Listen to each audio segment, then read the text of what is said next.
Gudi bishan July, Aisha oo ka adeeganaysa dukaanka Target ee magaalada St Paul ee gobolka Minnesota ayaa cabitaan waxa ay ka dalbatay maqaayadda Starbucks ee ku dhex taala dukaankaas. waxaana shaqaalihii maqaayaddu ay cabitaankii Aisha ku qortay magaca kooxda ISIS oo far waaweyn lagu xardhay. sida ay sheegtay Aisha oo ka hadlaysay shir jaraa'id oo ay wadajir u qabteen iyada iyo Adda Care ee u dooda xuquuqda muslimiinta Mareykanka. The word that was written on the drink is a word that shatters. ereyga lagu qoray cabitaanka waa erey dhaawac weyn u geystay sumcadda dadka muslimiinta ah ee ku nool guud ahaan caalamka. markaan cabitaanka sidaas u soo qabsaday aad baan u naxay oo aan u yaabay. waxa aan la yaabay ayaa ah in magac sidaas ah waqtigan haatan la joogo uu qof ku dhiirado inuu cabitaan dushiisa ku qoro. Aisha ayaa xustay in ay u dacwootay maamulaha maqaayadda balse aanay ka helin jawaabtii ay filaysay. I was hoping that the manager who came would be able to see the Islamophobia. waxa aan rajaynayay maamulihii yimid in uu awoodi doono in uu arko oo uu dareemo hadalka islaam naciibka ah ee lagu qoray cabitaankii aan dalbaday.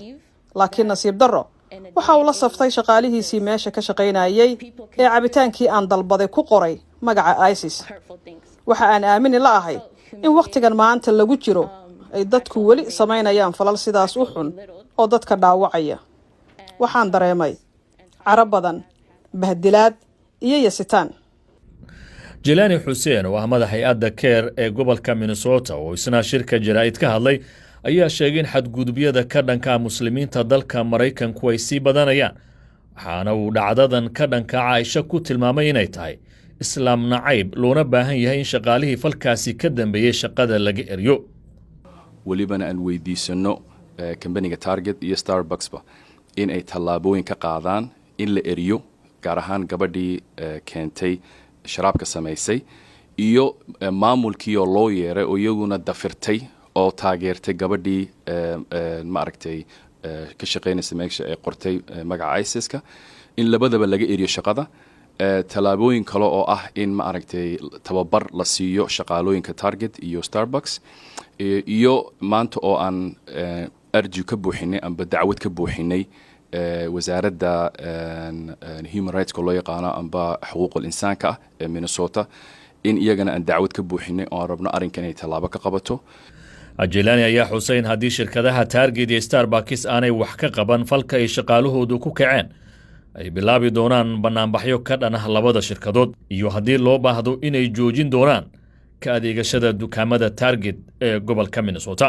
qof lagu qoray koobkiisa ISIS ilaa hadda ay dafirayaan waxay ka mid tahay runtii xaalka dadka Mareykanka muslimiintu ay taagan yihiin ay u arkayaan dad ma aragtay aan qiimo lahayn oo aan qiimeynin. marka waxaan dhihi bulshada weynta kuwii ay sidan oo kale ku dhacdeen hana la soo xiriiro. waan ogahay arrimahan oo kale inay dhacaan waana ka dagaalamayna umana fadhiisanayno in maaragtay walaashin sida ay maaragtay ay ugu sameeyaan.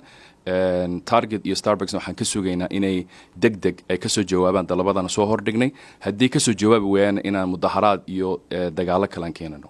laakiin dhinaca kale qoraal ay soo saartay shirkadda Target ayaa waxaa lagu sheegay in la raali geliyay macmiilkii dukaankooda ka adeegtay qaladka dhacayna uu ahaa mid aan loogu talagelin.